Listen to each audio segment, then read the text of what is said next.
Tava katamritam tapta jivanam kavibiriritam kalmashapaham Shravanamangalam Srimadatam Bhuvignanti ye bhurita janaha. Thy words of immortality, full of divine glories, they are praised by sages. They destroy sin and the threefold miseries of life. They are also auspicious to hear. Those who receive and spread thy message, O Lord, are the greatest benefactors in this world. The Gospel of Sri Ramakrishna, page 116.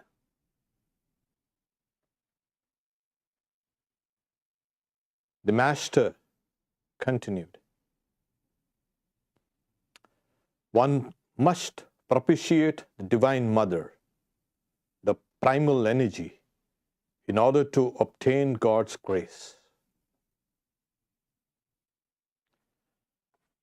As the topic has been going on about devotion and about the grace of God, and also about how the Divine Mother can be propitiated. And he is clear, he says, one must propitiate the Divine Mother, the primal energy. Now this primal energy was called Adya Shakti, the primal energy. And he says, in order to obtain God's grace. Now, in other places, Ramakrishna says the grace of God is always blowing. You just unfurl your sail. But here he is talking specifically. It's like as if you have to unfurl the sail. Then he says, God himself is Mahamaya. Then he says, continues, who deludes the world with her illusions and conjures up the magic of creation, preservation and destruction. This is Vedanta in a nutshell.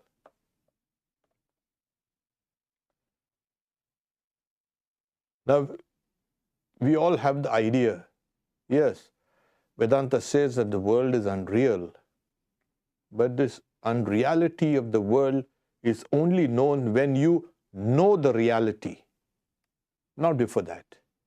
When you are in the dream, you are in the dream. It's only when you wake up, then you understand it was a dream. So he says, God himself is Mahamaya. Mahamaya is the great Maya. And what does this great Maya do? The acts of creation, and it's a complex creation. Everything is so synchronized, everything is so harmonious, everything works like clockwork, and yet there is chaos and there is order, of course. Preservation, because we see that the processes of creation are constant. There is no such thing as, oh, the creation was over yesterday, and now we are in the process of preservation. And then after some time, it's going to be destruction. It doesn't work like that. This creation, preservation, destruction, though it's not hyphenated, it should be hyphenated. Because creation is a continuous process which involves staying around for a while, propagating, and then being destroyed. Which destruction means nothing but a transformation. These are entire processes that are constantly going on. This constant transformation, this constant recycling, everything that we see, we feel, we touch, we smell, we experience is nothing but a massive recycling of limited resources. And so, this entirety is, as he says, is her illusion and conjures up the magic. A magician is different from the magic. And the magician doesn't tell. That's a famous quote.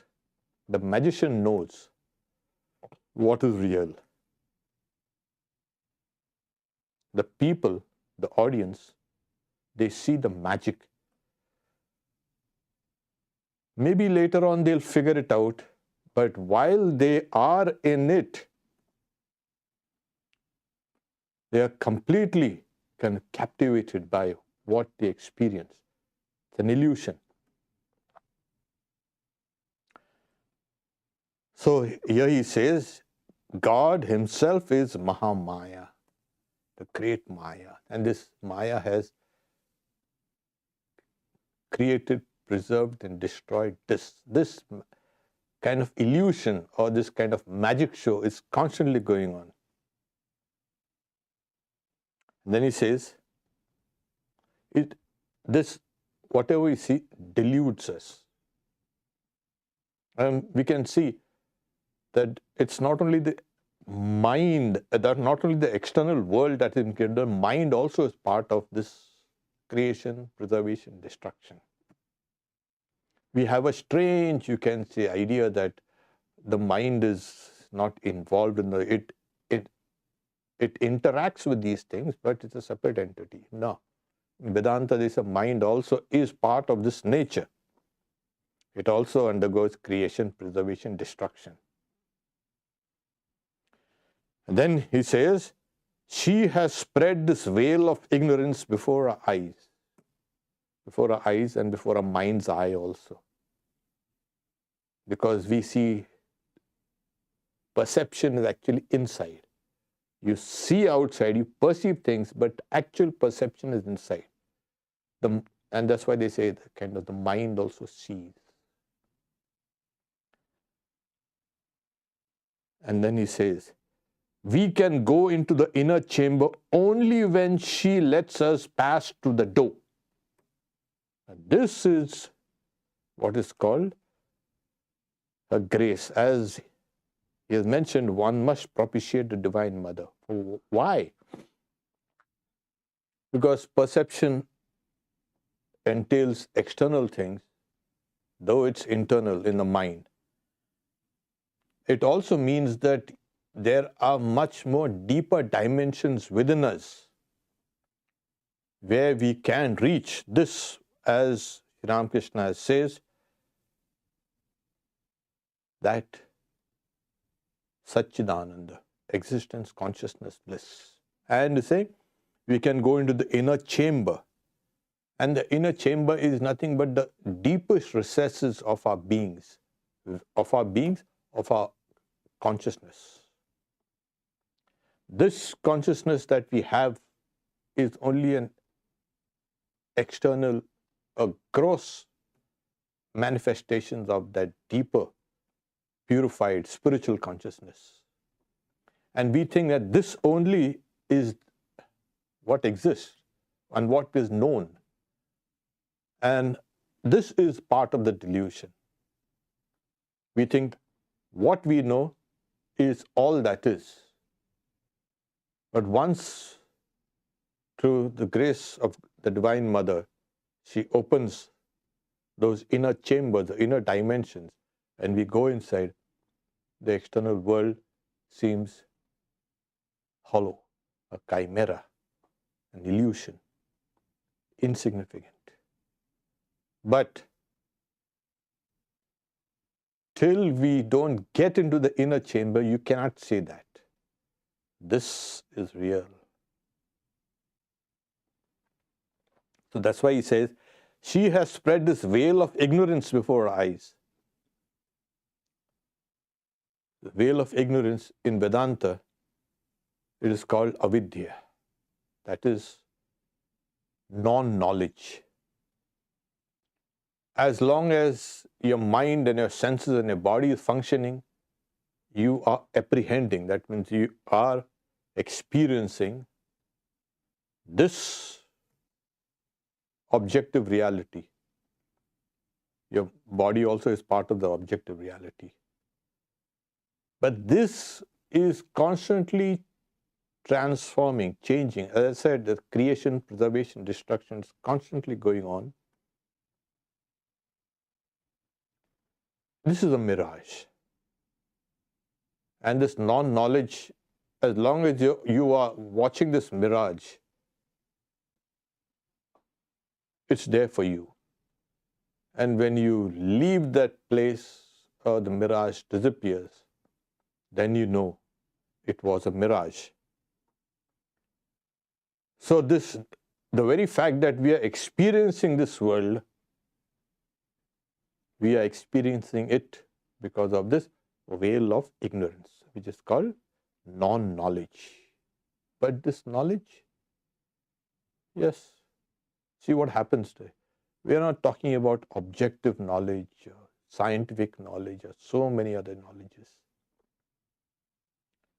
This is, according to Upanishad, the lower knowledge. The higher knowledge is that through which the imperishable is known.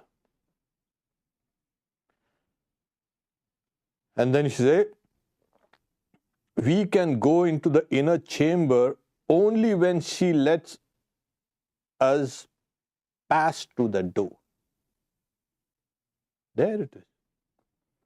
So it is the Divine Mother's grace. Why? Because she is Mahamaya. And Maya is like the enchantress, the one who deflects your attention or your consciousness outside. This is it.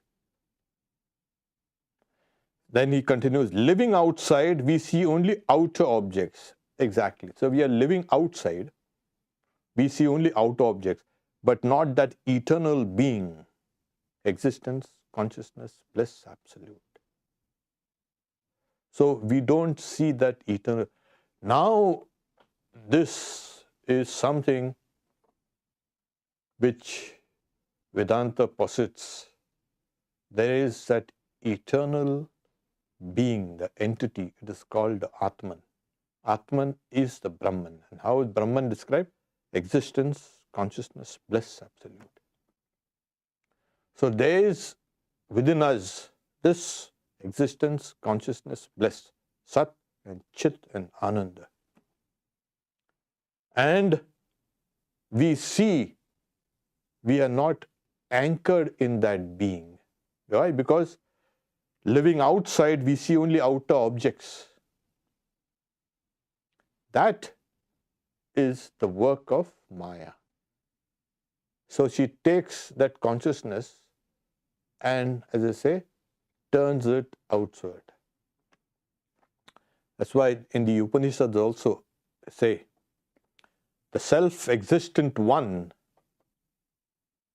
made the senses going outwards. That's why we see outside things. A certain wise person desiring immortality turns the mind and senses inwards and perceives the indwelling self. It's in the Kathopanishad. Paranchikhani Vratanat Swayambhu. So it is, so what makes us? Our bodies and minds and a sense are tailored to see outside things. Nothing else. Because it has to survive. The body has to survive. It has to be enmeshed with this external world. But that is a part of ourselves which is just on the surface. Deep down, as we said, those that inner chambers of the heart, the inner dimensions within us, consciousness has various levels, various dimensions. And as you keep on plunging deeper and deeper, deeper inside, you come around to this eternal being, the existence, consciousness, bliss. So this external world is a relative world. It's a transactional world. And what is inside is absolute. Now, how many absolutes are there? There is only one absolute. Because you cannot say one also. That's why Vedanta is called Advaita, not two. The relative world is dismissed as I say, illusion. She conjures up this magic of creation, preservation, destruction. Now, these are very profound words. And as we've mentioned before, it's always, he speaks through experiences. All these words are experiences. Vedanta says that ultimately, every one of us will have to come to this stage.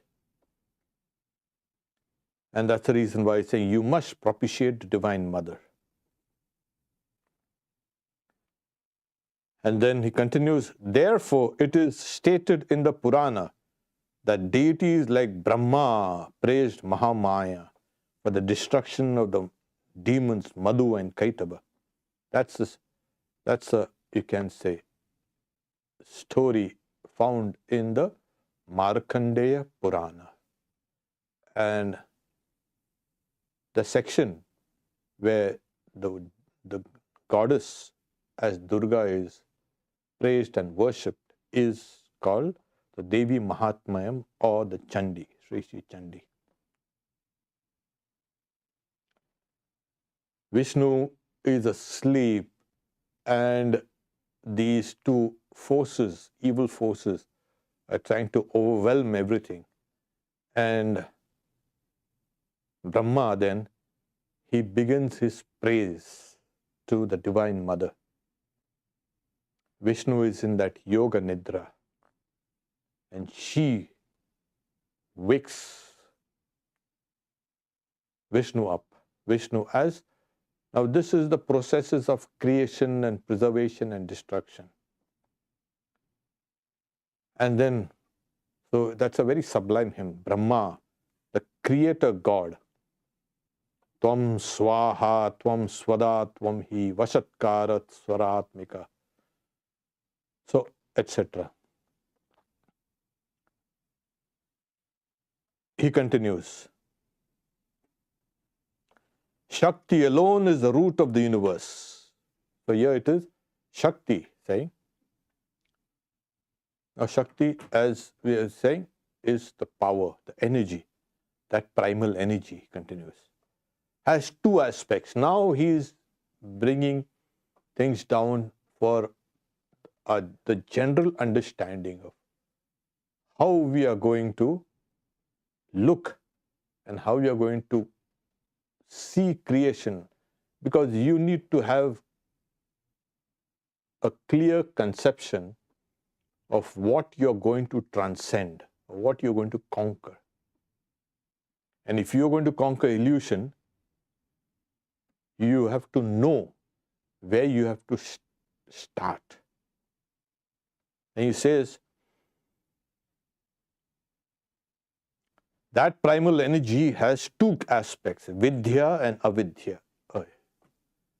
So there's that one primal energy that's there. It's all over the place, everywhere.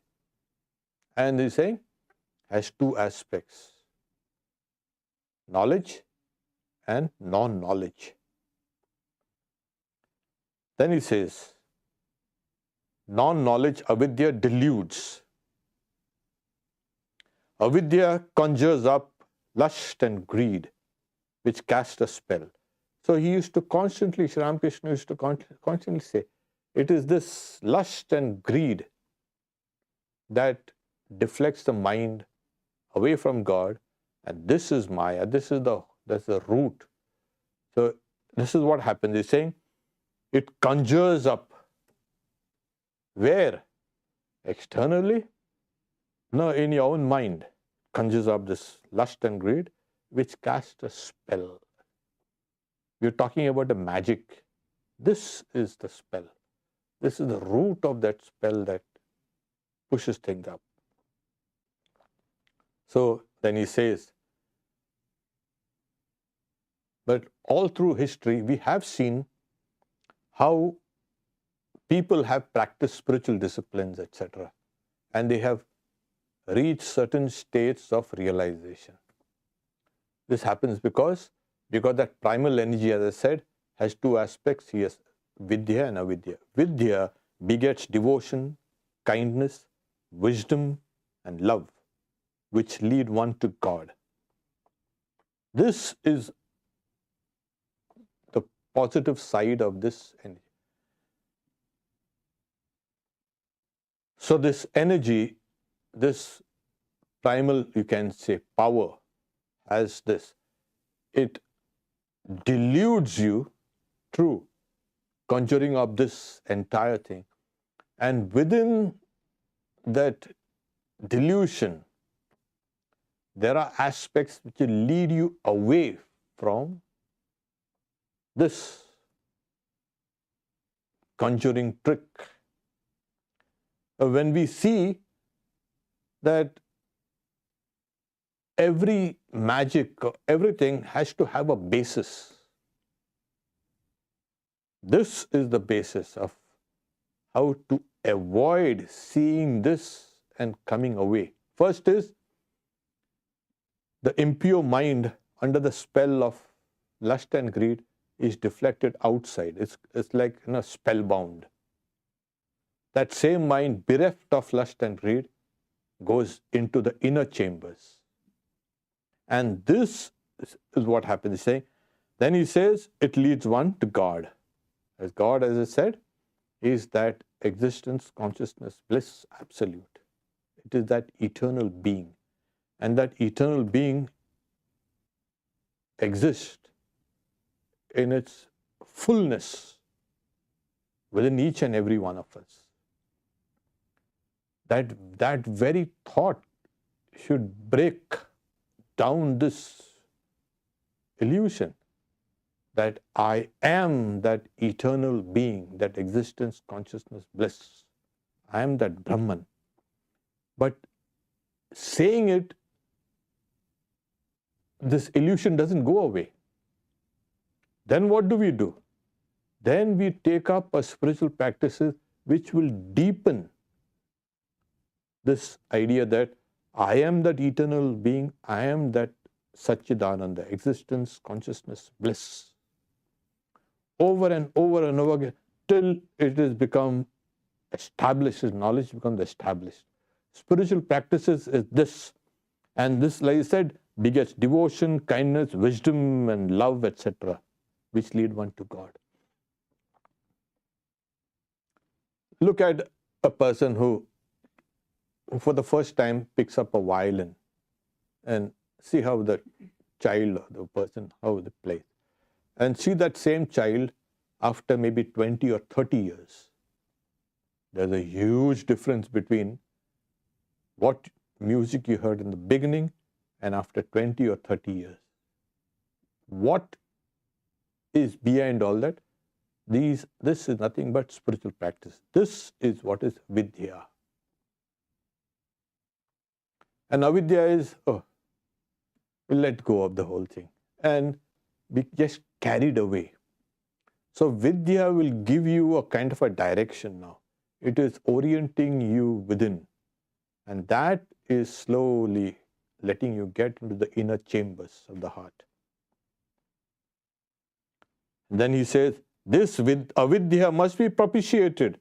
And that is the purpose of the rites of the Shakti worship. Now, there is a footnote here. In this worship, a woman is regarded as a representation of the Divine Mother. Now, this Shaktas and Shakti worship, it's a huge topic. They take the very things that distract or delude you from the path of knowledge and spirituality, and they transform it. Now, a brief, you can say, overview of this Tantras. It's a vast literature. And there are 5 divisions to that. The predominant one is the Tantras devoted to the Divine Mother, Shakti. So there are 3 classes of aspirants. One is the animal type, the Pashu. One is the heroic, the one who can really, you can say, stand, he or she can stand the ground and fight. And the other aspirant is the divine aspirant, the godly aspirant.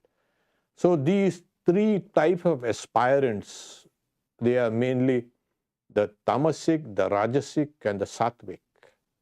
The animal is the tamasic, the heroic is the rajasic, and the sattvic is the divine, godly. So in the divine type of spiritual disciplines, it's an entirely separate set of instructions. In the heroic, there is a complete set of different types of instructions. And in the, you can say, the animal type, when a person's mind is just on the animal level, eating, drinking, then procreation, and this and that. So that's just animal existence. So there are different set of rules for such a people. So for those people, and also for the heroic mode, saying this, they propitiate this avidya in the sense of they have these panchamakara, etc. We won't go into this, but these are the things like they use things that distract us from our inner self, and they use those things by transforming them, by superimposing on them the representation of the Divine Mother. For instance, in this worship, a woman is regarded as a representation of the Divine Mother. So it is extremely important because in all the tantras, in every level, it is a Divine Mother herself who is being worshipped. So here he says, the worship of Shakti is extremely difficult. Yes, and Sri Ramakrishna, though he went through it because he had to experience every path that leads to the reality of God. It's extremely difficult. And he has said, in this age, for us, we don't need to do all these things. It's extreme because it is extremely difficult. First is, those things are not available anymore in the sense of the teachers and all the various ingredients and various conditions that are necessary to practice this. But everywhere there is this fascination for this class of literature, and that's why it's becoming very popular. But it's becoming popular. All this Kundalini and this and Kundalini yoga and this and that is just aspects of those tantras. So it's saying extremely difficult. Now, it's saying it is no joke. Here also he's saying it is no joke. Firstly, because, as I said, they are very extensive. Sri Ramakrishna, he went through the 64 different steps of this tantra, very intricate steps. And his guru's teacher was Bhairavi Brahmani. She led him through every stage. First is he had to authenticate this. Secondly, when he became the guru, he had to be able to guide everybody in whatever spiritual path that person has been following. So he says, I passed 2 years as a handmaid and companion of the Divine Mother. So that is one of the relationship that one keeps. Either a handmaid or a child attitude of the Divine Mother, or the heroic attitude, etc., or the divine attitude. So Sri Ramakrishna saying, he had this idea of a handmaid or a child. Handmaid and companion of the Divine Mother. So what happens is, as the feeling of affinity keeps on growing and growing and growing, there is less chance of you having a fall while practicing these dangerous or sometimes intricate sadhanas. But he says, but my natural attitude has always been that of a child towards its mother, apatya bhav. So we have seen in a previous class there are the 5 types of relationship bhavas: the peaceful, the friends, and then we have the vatsalya, that is like a mother's love for the child, and then you have something called the dasya, the servant, etc.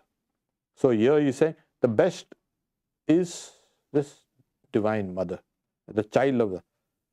Then he says, I regard the breast of any woman as those of my own mother. So he used to regard every woman as aspects of the Divine Mother. So here it is, even Tulsidas saying, if you can stick to truth and you can see all other women other than your wife as your mother, then you will see God. And if you don't, then Tulsi is a liar. So that is Tulsidas. So Tulsidas himself says, so for a spiritual aspirant, when that person is trying to propitiate the Divine Mother, he or she will have to see everyone else as the Divine Mother. Otherwise, it's extremely difficult. Women are, all of them, the veritable images of Shakti. Here he is now becoming. So he's saying women are, all of them, the veritable images of Shakti. And this, if a woman can understand this, it's nothing, no higher empowerment than this. Everybody, of course. But in a woman, the manifestations of the Divine Mother is more prominent. So this is for all women. Women are, all of them, the veritable images of Shakti. So here it is. And if the women think of themselves as representations of Shakti, and if the men look at them as representations of Shakti, it will create a revolution in the minds of such people. Everybody cannot take these great ideas. Everybody is running after things which, as I said, deflect one, because that is the work of Mahamaya. He continues. In northwest India, as they say, the bride holds a knife in her hand at the time of marriage. So, in Bengal, a nut cutter, that is, the wife holds a nut cutter. The meaning is that the bridegroom, with the help of the bride, who is the embodiment of the divine power, will sever the bondage of illusion. This is the idea. See, here you have a nut cutter. the areca nut or the betel nut, it needs a cutter because it's hard. And it also signifies something, an instrument to cut. And like Northwest India, the bride carries a small knife. Also means this. Because the goal of marriage is this, to come out of this wheel of samsara, to come out, not to get into samsara. People say, oh, you're getting married, you're getting into samsara. It's not that. You're getting married to come out of samsara. And the bride is one who is going to help you. Because in the old days, it was mandatory for a person to perform these Vedic sacrifices along with the wife, because he's saying, because that person only half.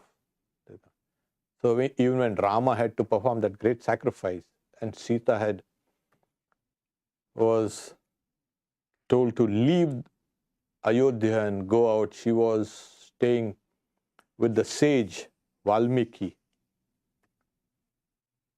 And we find that he had to make a statue of gold representing Sita. Keep it at the side, then only he could perform the sacrifice. So he's saying, this is the heroic attitude. I never worshipped the Divine Mother that way. So here, my attitude towards her is that of a child towards his mother. We stop here for questions. If they are, so we see, okay, how can, Rita says, how can we develop trust in our minds if we don't yet have his light? Through spiritual practice, yes. But why would Thakur allow love to be oriented incorrectly if we are seeking him? Now you're putting all the blame on Sri Ramakrishna, on Thakur. Let's take a little of it on ourselves also. Yeah, he does, but also, we also are partly responsible. So, it's always, okay, I love all these things which are kind of deluding me. Why doesn't Thakur remove off this delusion and take me back to him? Then in that case, you will need to surrender. Surrender in the sense what? A defeat? No. The surrendering of the ego. And when you have surrendered your ego to Sri Ramakrishna, he will lift you up. As is said in the Bhagavad Gita, Sarva dharman parityajya, giving up all other types of dharma, seek refuge in me alone. I will lift you up. And I will lift you up from all, you can say, worldliness. And I will liberate you. So this is what. So instead of, why Sri Ramakrishna has done that, just think that Sri Ramakrishna, my father or my mother, or my dearest of the dear.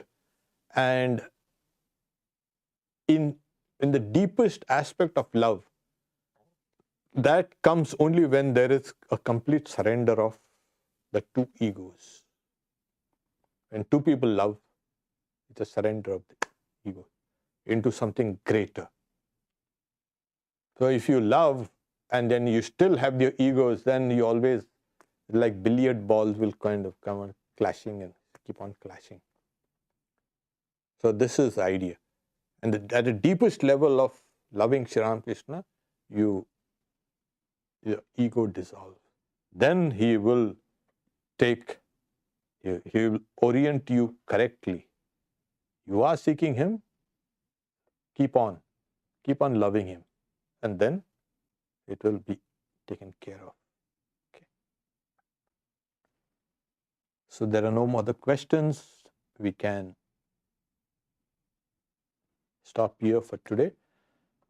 Friday, of course, we are seeing Girish Ghosh, his life. And Sunday, we have Sunday talk in the morning will be the fourfold disciplines of yoga of knowledge. That is Jnana Yoga. What are the disciplines required? And we also have Mother's Children at 9:50.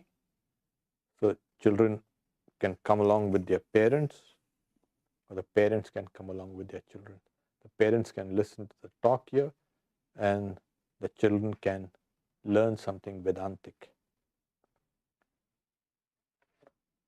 Om Shanti Shanti Shanti Harihi Om Tat Sat Sri Ramakrishna Arpanamastu.